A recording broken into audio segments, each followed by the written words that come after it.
వానరుడికి తన శక్తి కూడా తెలియదు, కానీ సముద్రం కూడా ఇవాళ అతన్ని ఆపలేదు. హలో పిల్లలు, వెల్కమ్ టు హైరా స్టోరీస్.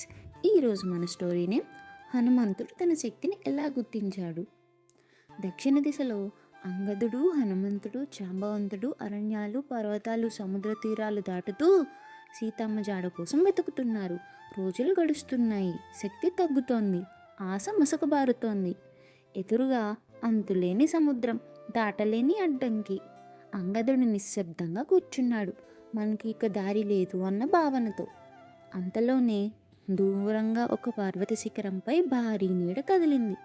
చిరిగిన రెక్కలు, వృద్ధ శరీరం, తపస్సులో కూర్చున్న మహాపక్షి. అతడే సంపాతి జటాయువు అన్న. వానరులను చూసి గంభీరంగా అన్నాడు, మీరు ఎవరు? ఈ అరణ్యంలో ఎందుకు తిరుగుతున్నారు అని. అంగదుడు ముందుకు వచ్చి ఇలా అన్నాడు, మేము శ్రీరాముని సేవకులం, సీతమ్మ జాడ కోసం వెతుకుతున్నాం. అప్పుడే జాంబవంతుడు మెల్లగా అన్నాడు, నీ తమ్ముడు జటాయువు సీతమ్మను రక్షించేందుకు రావణుడితో పోరాడి వీరమరణం పొందాడు. అతనికి శ్రీరాముడే స్వయంగా అగ్ని సంస్కారం చేశాడు అని అన్నాడు. ఆ మాటలు విన్న క్షణంలో సంపాతి కళ్ళల్లో నీళ్లు. సీత అని మెల్లగా అన్నాడు. అతడు గంభీరంగా చెప్పాడు, నేను ఎగరలేను, కానీ నా చూపు చాలా దూరం చూస్తుంది అని అన్నాడు.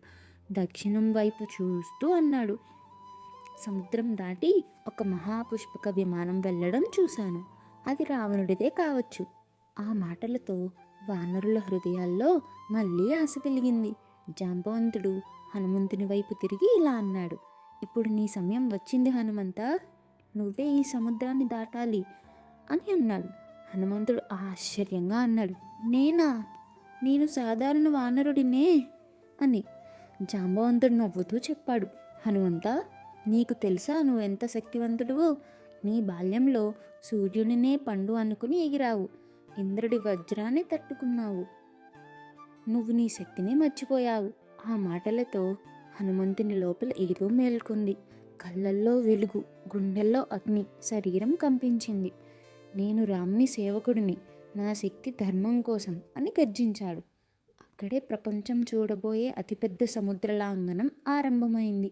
అదే క్షణం నుంచి లంకా ప్రయాణం మొదలైంది. చూశారు కదా పిల్లలు, ఈ కథ నుంచి మనం నేర్చుకోవాల్సింది, మనలో ఉన్న శక్తిని మనమే గుర్తించాలి.